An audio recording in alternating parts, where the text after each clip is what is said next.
Bum, bum, bum, bum, bum, bum, bum. You're listening to Tove, a podcast about the good place and Jewish ideas. Well, hello, everyone. It's John Spirasavet and Rebecca Rosenthal. Hey, Rebecca. Hi, John. Nice to see you. Good to see you. We are seeing each other on Zoom, actually, while we record. And as I was telling you offline, Rebecca, I got a nice compliment about our previous episode from my daughter who's in college about motivation, and which I attribute to you. She can listen to me talk anytime. It's so nice that she listens and she's not just like, oh, this crazy thing my dad is doing.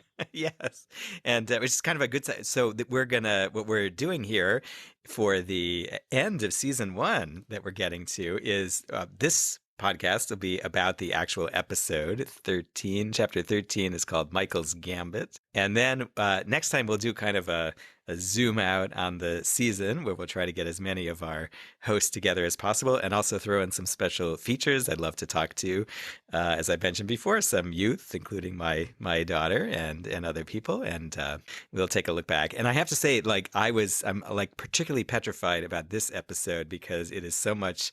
It's fun and it's about plot and advancing the show, maybe more than a lot of new ethical philosophies. So we'll see. You want to give us a summary, Rebecca? Sure. Sean and Michael inform the 4 humans that they have 30 minutes to decide which 2 will go to the bad place and then disappear behind the clown doors of Eleanor's house. Eleanor proposes that she and Jason go because they are the 2 mistakes. But Jason wants to stay with Janet and argues that Chidi should go because he murdered Janet.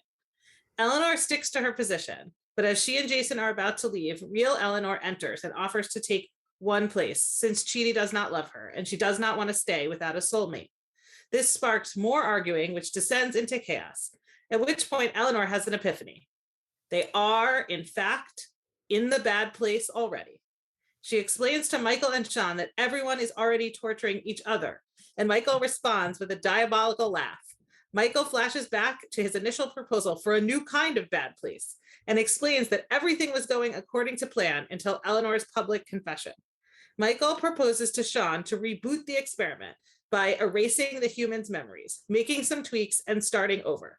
While they discuss it, Eleanor, thinking fast, puts a note in Janet's mouth.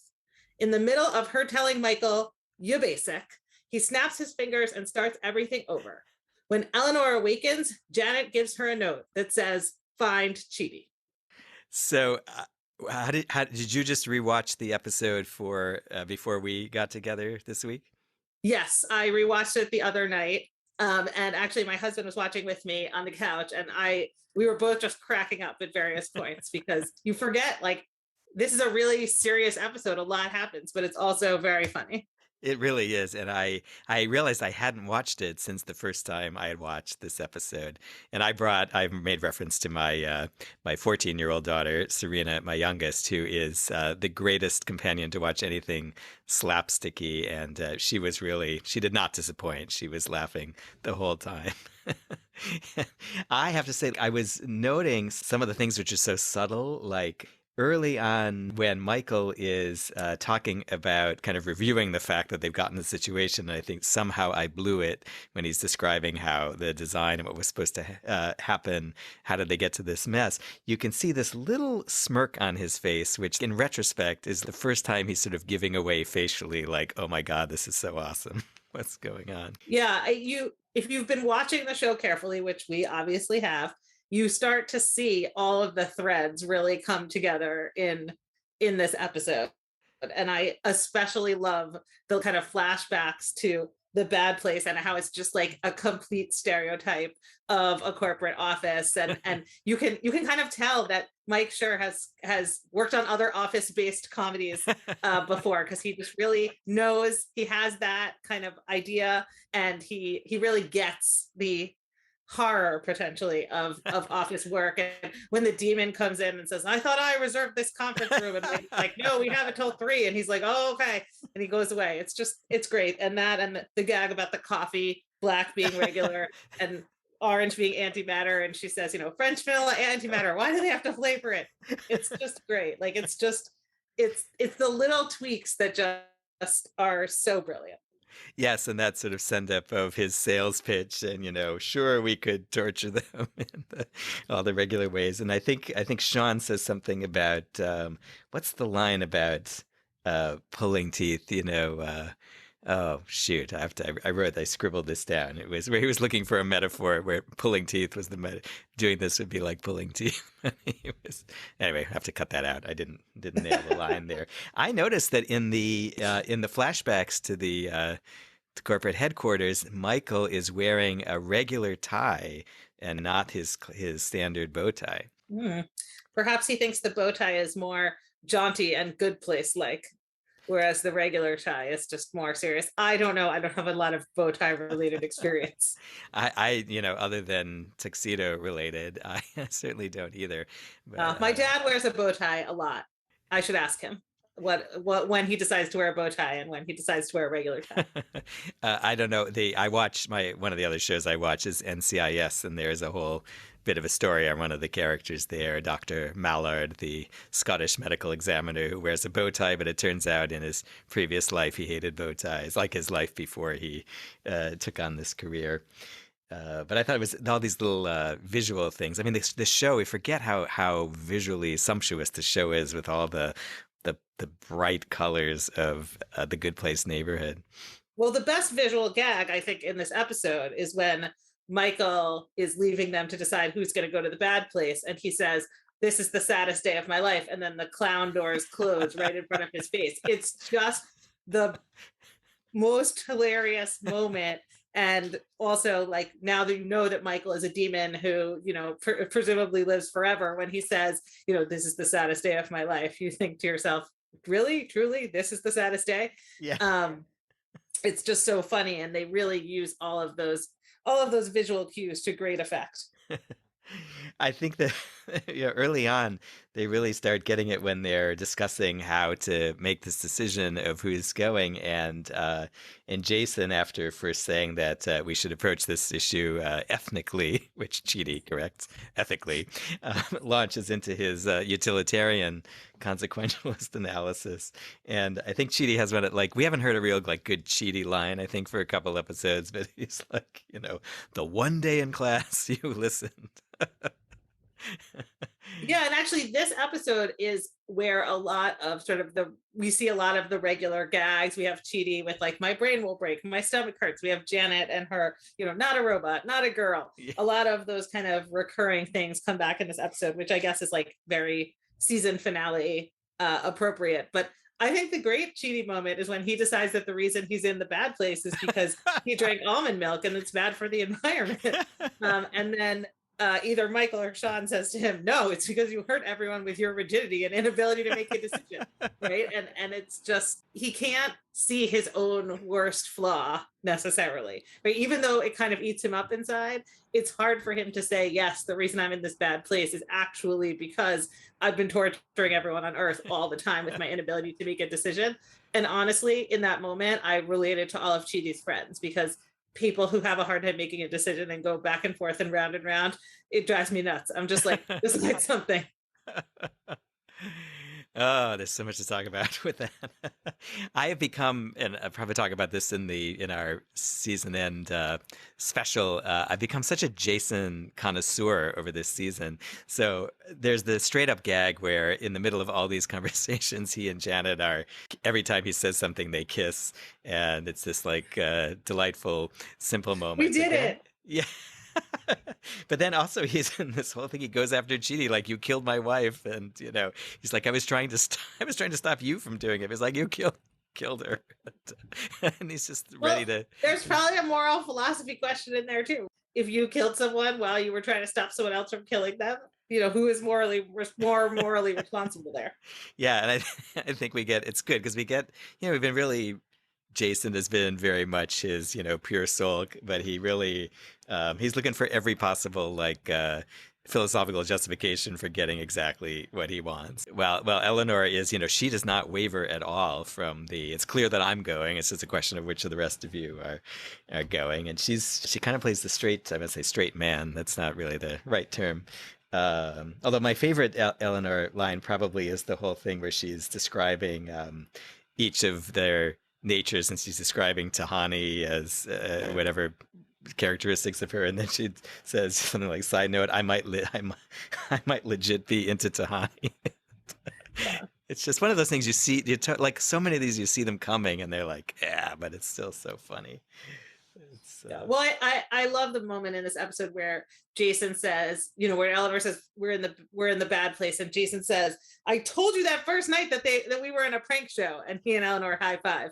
That somehow Jason he was almost. That's the thing about Jason. Like in so many moments, he's almost there. He didn't fully get it. He thinks they're in a prank show, but he got the essence of the issue, which was great. He's such a great character, and you think, oh, he's so simple-minded and empty-headed. And I know you and Sari were talking last week about which one is which of the four Passover children, right? And I think people look at Jason as maybe the simple child, maybe the one who doesn't know how to ask. But he lays it all out there. He knows what he wants. He doesn't want to go to the bad place. He wants to stay with Janet. And I think some of us in our most honest moments are Jason. We don't want to go to the bad place. That's not where we want to go. We want to stay. We want to be with the people that we love, and we do not want to get sent to the bad place. Much has been made, I think, in the general commentary on the show on Ted Danson's terrific physical performance in the show. The laugh, I understand that the laugh, like the when Eleanor confronts him with like she's figured it out, and his like diabolical laugh, I think they must have had like, I don't know, 15 or 20 tries till he felt like he really had the exactly thing that he wanted to do. So I was looking forward to that. And then he kind of crumples up in that chair with that gangly, thing. He's so powerful, and yet he's also such a mess. And of course, he's got the boss, Sean there, who he's really between a rock and a hard place. And I just love watching him do that. This is another side note, but Sean, the actor who plays Sean, is in the Babysitter's Club reboot on Netflix, the Babysitter's Club TV show on Netflix. Yeah. And every time I see him, I'm like, wait a minute, you're Demon Sean. You're not like nice. And he plays like this completely overprotective, slightly neurotic dad of one of the girls in the Babysitter's Club. And I'm like, wait a minute, you're a demon. Like, he's just so good in that part. It's hard to see him in any other part. And there are actors for whom that's always true for me, but he in particular, when he shows up in other places, I'm like, no, you're a Demon Sean. I'm sorry. Yeah. I love when people can do range. And speaking of acting, I have to say, since I live with youth in theater, I just love this whole thing of Vicky's with her, coming in for her big moment that she rehearsed for, and it's like, nah, it's all we don't need you. Go away. She's great as real Eleanor / Vicky, and that's the funniest thing that obviously we've been calling her real Eleanor for this entire time, and yet she is just as fake as other Eleanor. She's Demon Eleanor, if you're gonna be precise about it, or Demon Vicky. But it's just interesting too that we think of her as real Eleanor, and in fact, it is revealed only Eleanor is real Eleanor. And the actor there, Tia Sarkar, I heard her interviewed on the podcast, which is hosted by Sean, by Mark Evan Jackson, and she got discovered. I got into the universe of the show. I forget if we've talked about this in her first appearance, that she actually auditioned for Tahani. And I guess, she wasn't tall. She didn't have that, what we now consider the classic Tahani characteristics, but they're like, we got to keep this one around somehow. And it was a great lesson, especially for people, I guess, going into theater or TV and film. You got to just put yourself out there, and you'll end up landing perhaps the part you're supposed to have, even if it's not the part you auditioned for. I'm looking at this time I had to write my notes in scribble on a piece of paper and not, so I'm trying to read them, make sure. I always write my notes and scribble on a piece of paper. I don't know, my scribble is it's really hard to read. Oh, cut that out. Any other things you want to fan Jew on before we go? Yeah, I guess, and maybe this will lead us into our conversation about the Jewish text pieces that we're bringing here. But the Eleanor cheating moment when she thinks she's going to the bad place and she gives him a hug and she says, like, "It's been real, dog. That's how I've ended many of my serious relationships."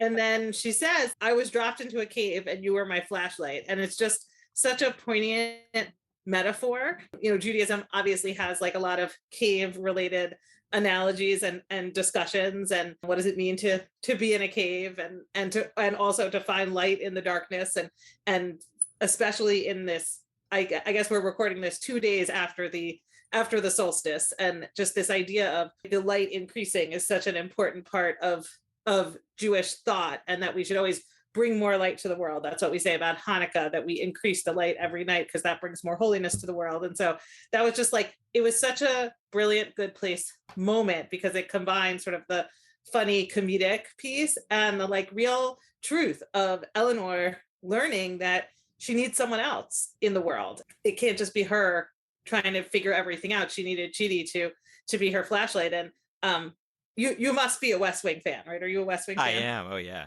Okay, good. Well, then this will work. It reminded me, of the classic West Wing episode where Leo forces Josh Lyman to see a psychologist after the shooting, and Josh basically says, like, well, am I fired now? PTSD doesn't sound like something you can have if you work in the White House. And Leo says, well, a guy fell in a hole and the doctor wrote a prescription and threw it down, and the rabbi, well, I think he says priest, but we'll go with rabbi, wrote a prayer and threw it down, and the friend jumps in the hole, and the friend says, I've been here before and I know the way out.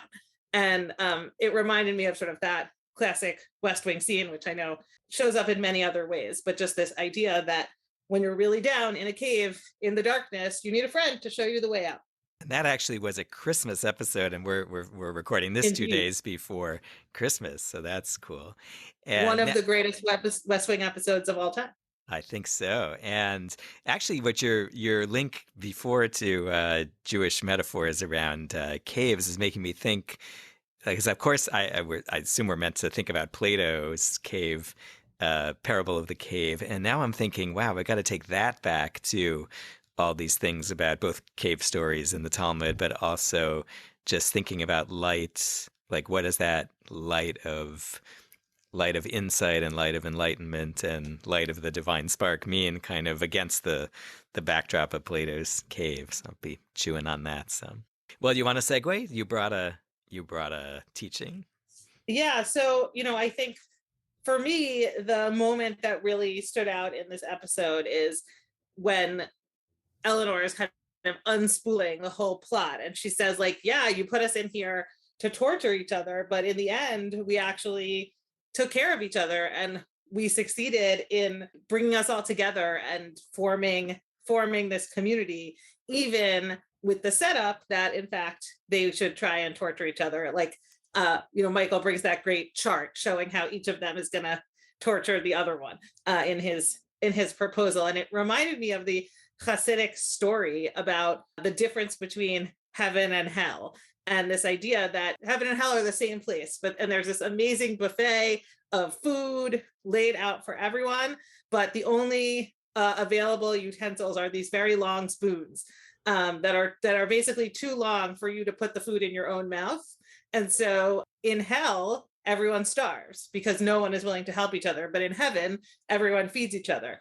That being in a community and taking care of your community can turn a place that was very hellish into a place that is more heavenly. And I think that's what's going on here also in this episode, that they are able to overcome the framework of torture that Michael sets up for them by really trying to take care of each other and trying to be in a community. And I think one of the messages of the Good Place is that we can keep persevering in that goal, that even when things are really dark and really difficult, if you can find other people to take care of and to take care of you, that may not solve all your problems. It certainly doesn't solve all their problems, but at least it will help potentially make your problems more bearable, which I think is a message of Judaism and of the Good Place. When you sent me a note that said this was the story you were going to mention, I thought, yeah, okay, that's right. And as you're unspooling that one, now I'm thinking that it also highlights the idea that the things that we usually think of, like Sean, I think, was originally saying, or they were discussing at HQ, that the bad place was usually thought of as lava monsters and lightning on your flesh and other things like that. But the idea that it can actually be set in this place that looks superficially to be beautiful and full of treats, but that can actually accentuate. That's a much more subtle vision of what it means to be in in a bad place. And of course, you know, the way the idea, I'm sure the idea of the Chassidic story is that it's not really about heaven and hell. It's about I believe it was the great Belinda Carlisle who said, you know, heaven is a place on earth. Yeah, and I think one of the things that this pandemic has really taught me and probably a lot of other people, right, is just the way in which how much we all rely on each other, but also, you know, we in my community, we had to go all virtual for services last week. There was a COVID outbreak, and it was really hard. And there were members of our community writing to say, like, I need to be in services, like being together with my community, right? That's my heaven. That's the way I find spiritual nourishment. And that's also the way I deal with the fact that the world is really hard, is by finding connections and ways to be together in community. And look, we've had to do that on Zoom for a back and forth for a long time, which has been a true bummer. And bringing people back together in person has been like the greatest joy that I have experienced. But I think the other thing that we learned in this pandemic is maybe that it's not only about the place. You don't have to be in this place to feel that sense of community and connectedness, right? That it's maybe not as much about the building or the location that you go to, but really about how can we as a community protect each other, nourish each other, connect to each other. And I think that's what they're coming to learn about in The Good Place also. So that makes me think about the fact that they're having this conversation in Eleanor's house. You know, it is in The Good Place and it's, you know, nicely decorated. It certainly is. Yeah, but it's not, you know, it's not the neighborhood center with all the town square, and it's not Tahani's mansion. It's just kind of a place. And so you're right about that. And the other thing that's been like the great reframe of the season is from the issue we thought at the beginning, which is Eleanor's individual placement, you know, whether she's where she belongs. And now this very clear sense that these four people with all their different dimensions of deficiency are like, you can take any four people and they can become transformed by really being brought toward each other, and in some cases by the worst of them somehow throwing a switch in her mind that caused them all to kind of be in this process of drawn together. And I mean, I've talked about the fact that they're clearly not the four worst possible humans. We don't have any, you know, genocidal murderers in the bunch. You know, we do have, I guess, Jason as an attempted larceny type person, but nothing really, you know, worse than that. And so it's not quite that extreme, but they really they randomly, right? There's no particular reason. They didn't actually set out to pick, you know, four evil people and use them to torture each other. They put just enough interesting partial goodness, you know, in there that they could potentially at least annoy each other. And this is how it got transformed. And they figured. But I think that's actually related to what you were talking about last week with Sari about the medium place, which is to say that, like, if all of us belong in the medium place, really, then most of us have the ability to either torture each other or to create community with each other and strengthen each other and bless each other. And I think there are four random humans, and yes, there must be some reason behind it. Michael had his chart, and I'm sure I could have freeze framed and see what he wrote, which I did not do. But I think that's sort of the point, that it doesn't really matter which four people, because everybody has the potential to be good to each other or torture each other. Well, I like also in the Hasidic story that the main metaphor is food. It would be an even better story if it was a place where there was a lot of frozen yogurt, but you couldn't, like, you know, you couldn't reach. There might be frozen yogurt. They did not say. So I was thinking about this other thing that I wanted to bring in it in a much more broad way. It doesn't work nearly as tightly as most of the texts that we have talked about.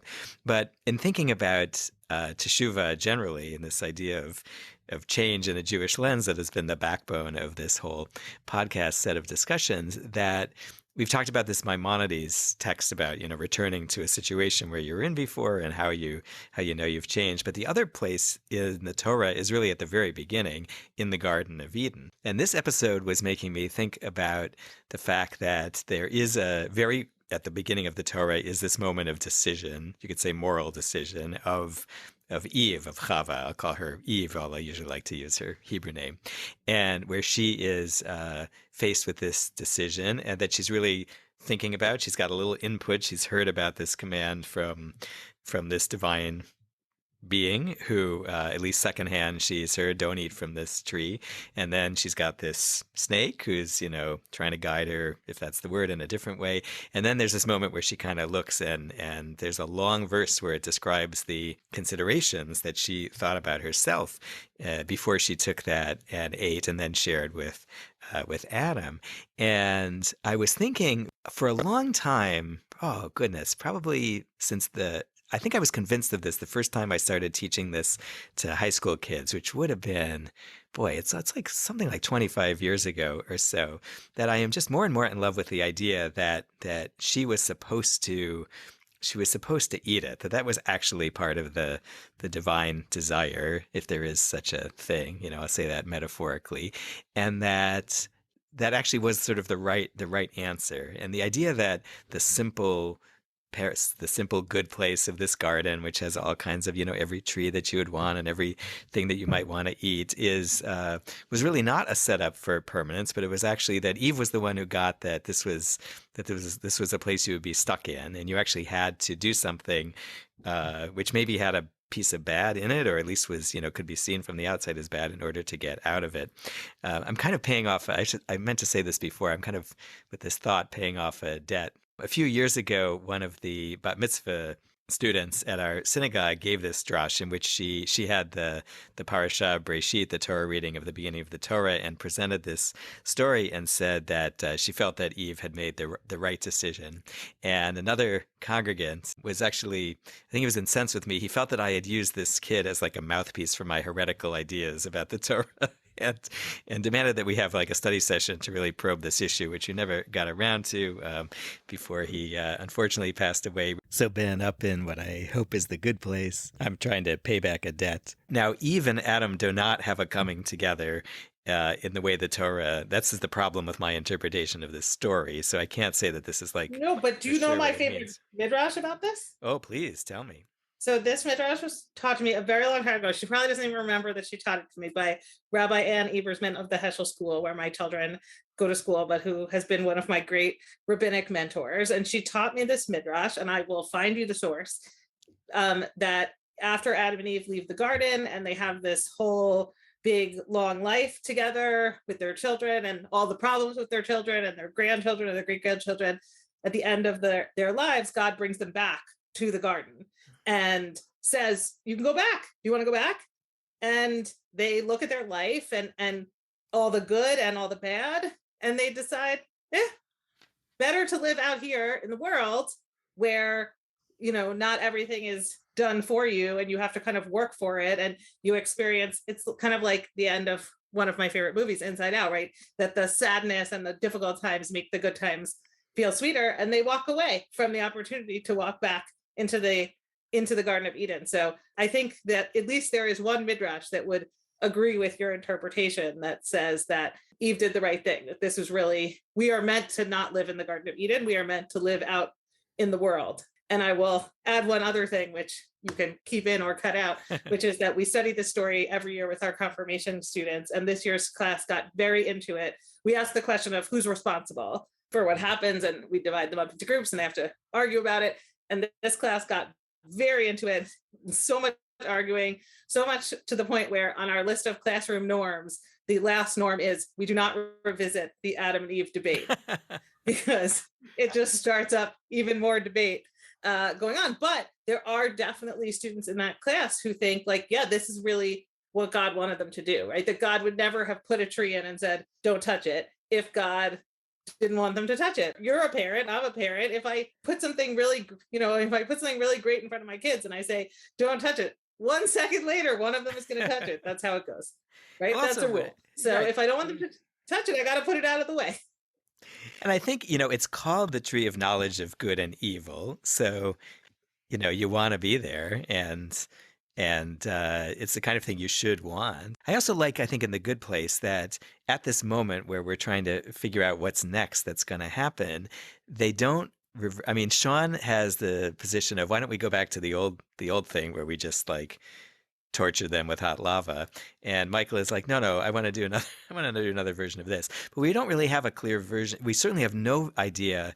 There's no talk about what a good place actually is in the course of this discussion. Like there's sort of this situation, the real, which I'm thinking of as real life, and then there's this bad place background. And I don't think when Judaism talks about the afterlife in a heavenly way, it's not a huge feature really of what we do. Neither is the hell bad place kind of thing. But we do talk about Gan Eden, the Garden of Eden, as kind of the where we return.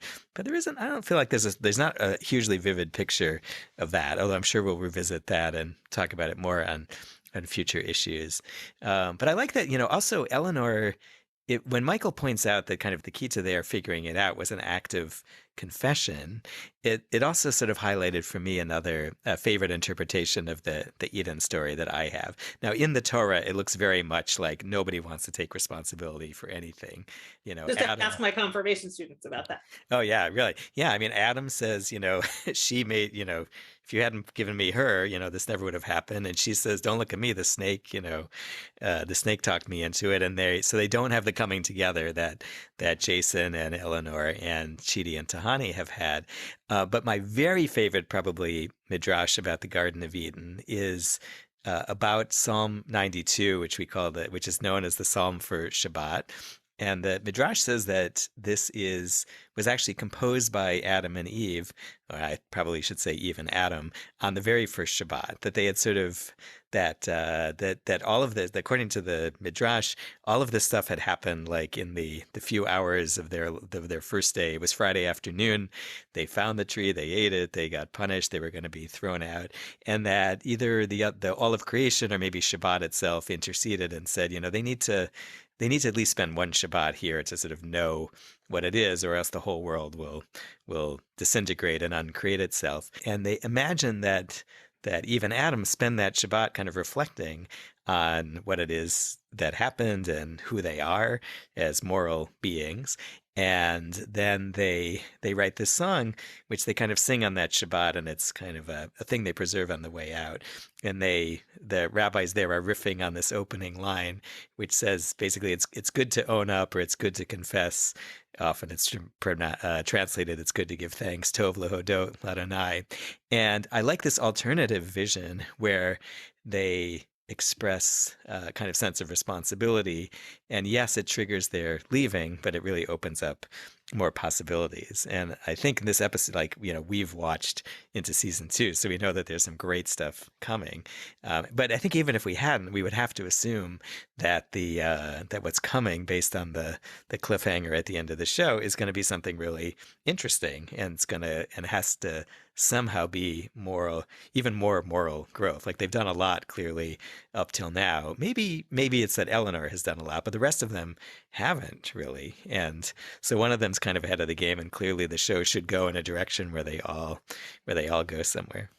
One thing that is apparent about Eleanor, to go with your interpretation of the Adam and Eve story, is that she's willing to work for it. She's not saying, well, you should just let me stay in this good place. She tries really hard to become a better person, and she works really hard. And I think that is a little bit of the message of the Garden of Eden story, which is like, yeah, you could live in a world where sort of everything is laid out for you, but where's the fun in that, right? That maybe the true good place is a place where you may have to work for some things, but then you get the benefit of reaping those rewards. And that's not to say that everyone who works hard will have a great life. Like we know that that's not true in the world, and that there are some incredibly difficult and frustrating and hard things about the world we live in. But I think on balance, I relate to the Eve who doesn't want to go back to the Garden of Eden and say here, I'm just going to laze around in the good place because I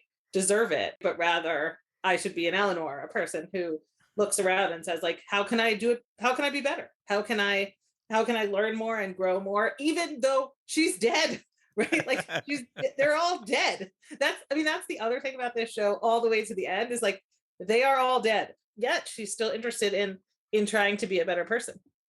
And if we want to go really, I suppose, deep on a different level, there is this shadow of death over the Garden of Eden too, because they're being told there, Adam and Eve, that if they eat from this fruit, they're going to die.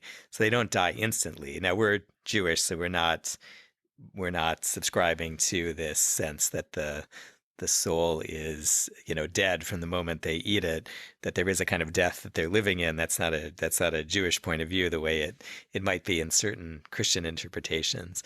But now it's sort of coming back to me that you're right, that in a sense you could read the Garden of Eden, and I think actually even some Kabbalistic sources do, as like there was a dimension of their life that disappeared even though they didn't physically die, that now they have to come back and get, and their souls have to work for.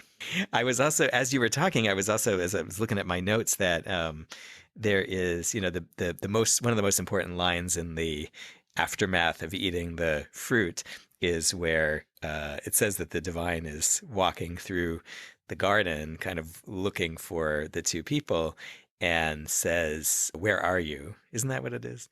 Ayeka, where Yeah, are you? where are you? And I was struck by this line, which I wrote down but didn't really think of relating to it, where Tahani's giving her little speech about like what has happened to me, like how did I possibly end up in this situation? And she says, "Whither, Tahani?" And it just kind of flies by, but I like that. Where am I? It's very Hasidic Tahani there. Again, I'm not saying at all, because I think actually the differences between at least the kind of standard way the Torah looks at the Garden of Eden story is clearly not the way this goes. I mean, Eleanor she is so committed by the end. This whole episode, right? Even a couple episodes ago, she's been clear the direction that she's going. Which is certainly not the case when you end the Garden of Eden. Is really just the launching point for everything that comes later in the Torah. And so I didn't want to stretch that too far, but I think there's these like intriguing elements that I guess seem parallel to me. I was thinking about the big reveal moment when Eleanor realizes that she's in the bad place and that all along she's been tricking. And I'm thinking to myself, like, are there any Jewish texts that like would really speak to this moment when you basically have an epiphany and you realize something you thought the entire time was actually wrong? And the one thing I could come up with, and it's, again, it's not a perfect fit, but it's, I think, okay, is when Moses goes out and the Torah says, and he noticed an Egyptian taskmaster beating one of the Israelites. And you have to ask yourself, well, he grows up in Egypt. How did he not notice until this moment that the taskmasters are beating the Israelites, right? Like that's just part of daily life in Egypt. And my teacher, Rabbi Sharon Brous, talks about this as a moment of epiphany for Moses, that he sort of realizes that everything that he grew up with in Egypt is wrong, and that he's been on the wrong side this entire time, right? He's been on the Egypt side and he has to actually switch and be on the Israelite side. And that's the moment that kind of propels him to kill the taskmaster, leave Egypt, eventually the burning bush and returning to Egypt. And that's the moment that sort of pushes forward the history of the Jewish people, not just Moses's own history. And so I thought about that in relation to this moment where Eleanor realizes she's been working towards something that is wrong. She now has to work towards something else. And even though she's still on, I think, the right side of history in both cases, her entire life and the entire orientation of the show is changed by this one moment and by this one realization. So I don't know if that feels like it works for you, but that moment felt resonant to sort of what happens to Moses. It does in a way. We are again recording this, and it's too bad people won't necessarily be hearing it right at this moment, as we're going to read that story in the Torah this week that you're mentioning of Moses. And there is a lot yes, we are. I can't believe I didn't think of that until you said it. Oops, bad rabbi. No, but there are a lot of parallels between, I think, I've always thought that there are parallels between the opening of Genesis and the opening of Exodus. And that Moses, as you're saying, in this actual situation, is kind of replaying what Eve, in this case, went through, and this opening of the eyes actually is one of those things. There are a lot of callbacks to the initial creation in the birth of Moses, and you're right. His going out of the castle, out of the palace of Pharaoh. I hadn't thought about this. It's exactly like they're escaping or being thrown out from the Garden of Eden. And I Okay, would loop. this is possibly pushing it too far, right? But they think they're in the Garden of Eden, and really what is happening in this moment is actually Eleanor saying like, "Oh no, this is our Exodus moment. We have to find redemption because we realize we're in the bad place and we better figure out how not to end up in a world of eternal torture." Right? No, okay, that's maybe pushing it too far, No, but you can say the first season is like the first book of the Torah, and the second season is like the second book of the Torah.